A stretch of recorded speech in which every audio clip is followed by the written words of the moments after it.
In our midst, we have the president of the Tanzania Gastroentology and Endoscopy Society, Dr. Ewaldo Komba.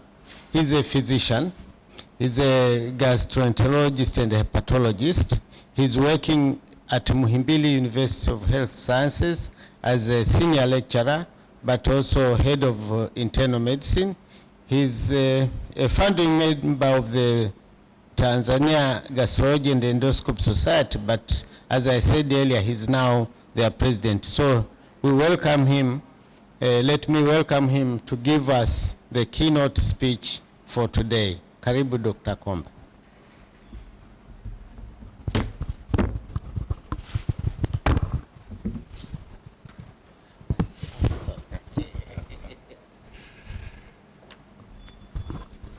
Oh, thank you very much for the invitation.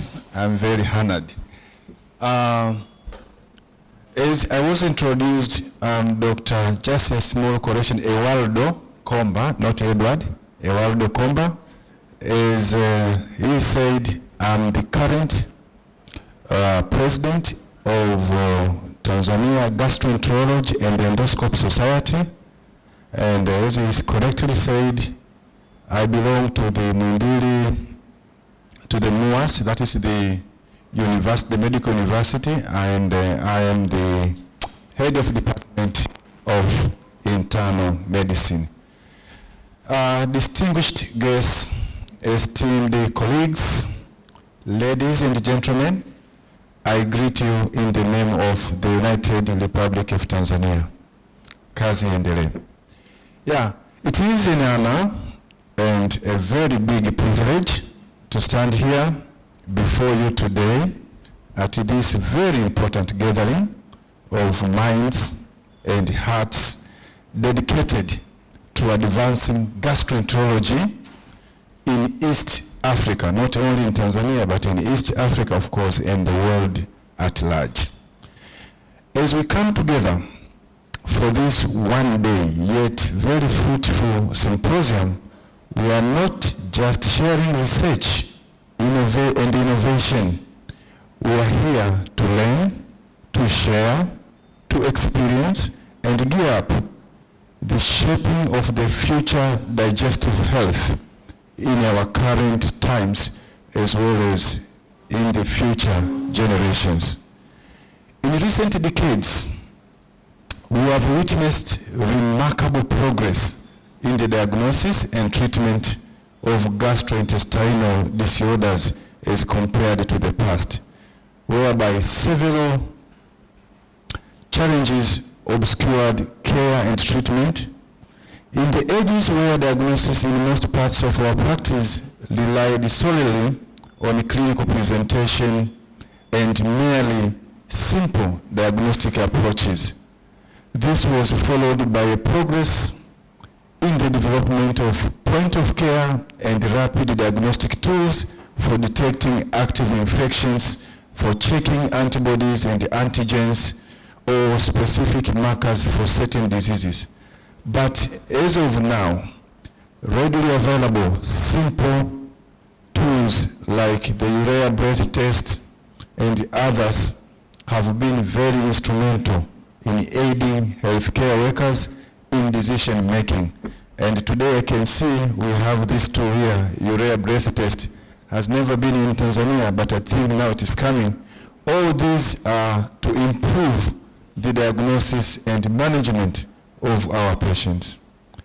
But the biggest challenge now that we have is how to make these interventions and innovations and working tools available at all necessary levels of services and care provision.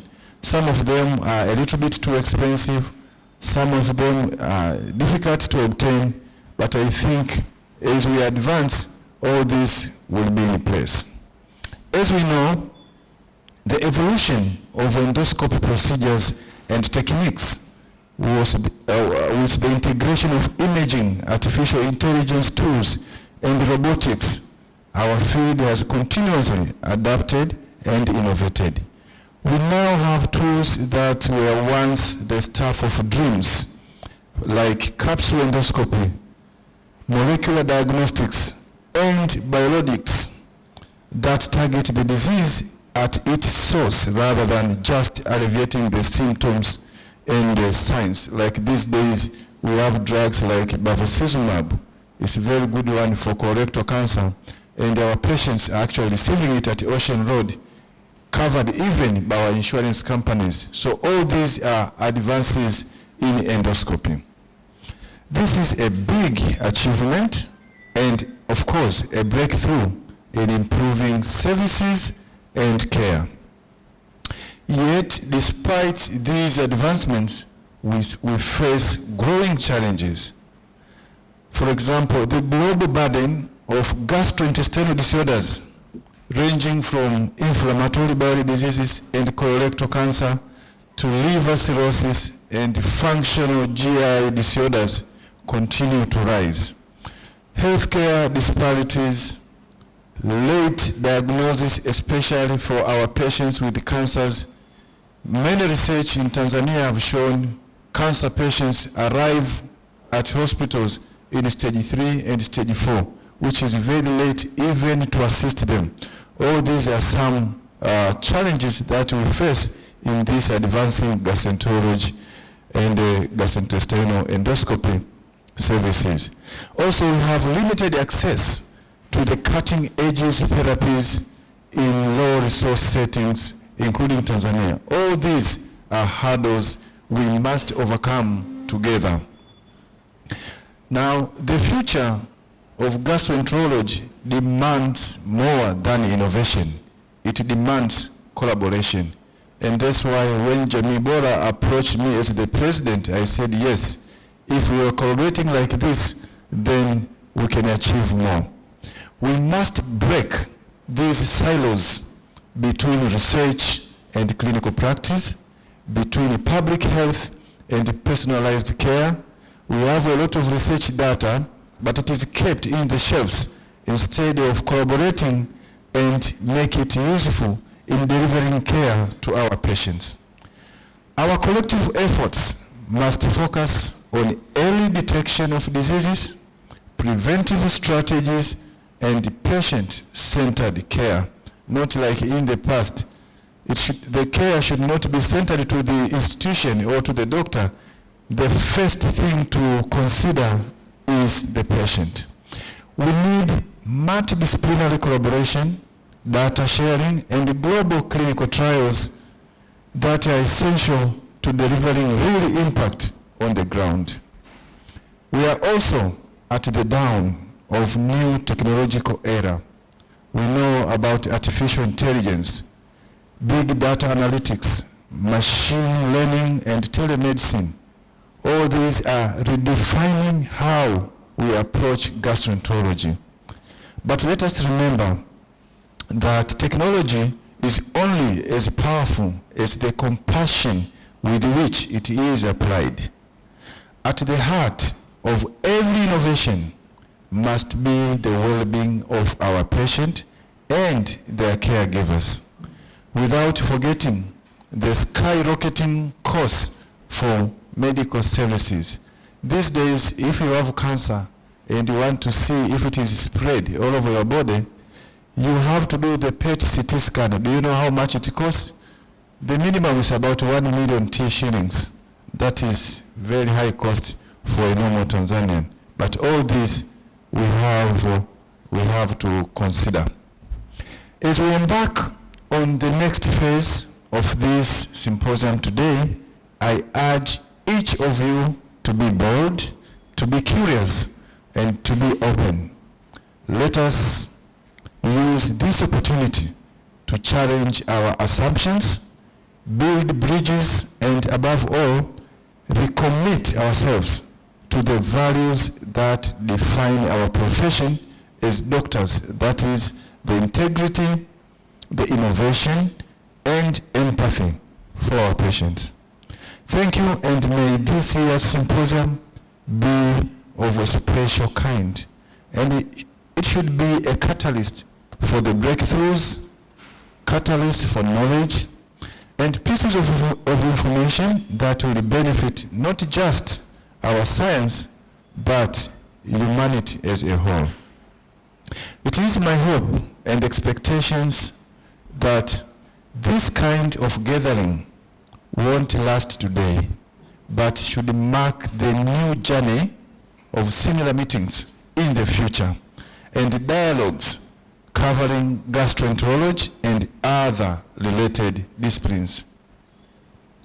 My special thanks to the organizers, that is Jamii Bora Health Service Network, which of course extended their hand seeking collaboration with Tanzania Gastroentology and Endoscopy Society, where I'm the president, to make this occasion a success.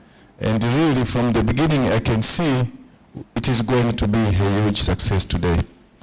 We are open to future ventures in research and training for the betterment of our communities and ensuring that more bridges are built and challenges are mitigated for the society to be better, actually reflecting the name, the Swahili name, the Jamii Bora, for this prestigious organization. So many congratulations to Jamii Bora. We urge you to open collaborations with other professional societies like targets within and outside our borders. This will leverage the available talents and knowledge, aiming at creating awareness, knowledge sharing, and improved practices. So with these few remarks, I declare the East African Gastroenterology Symposium 2025 is now officially opened, and I wish the best for all of you in this gathering. Ladies and gentlemen, thank you very much for listening, and karibuni sana tupate matunda ya mkutano.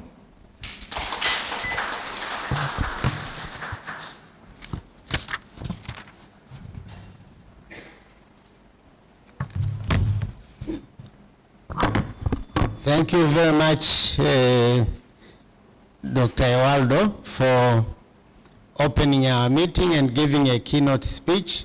And the president has spoken. He knows the gastroenterology from the mouth through the organs to the end. So, asante sana.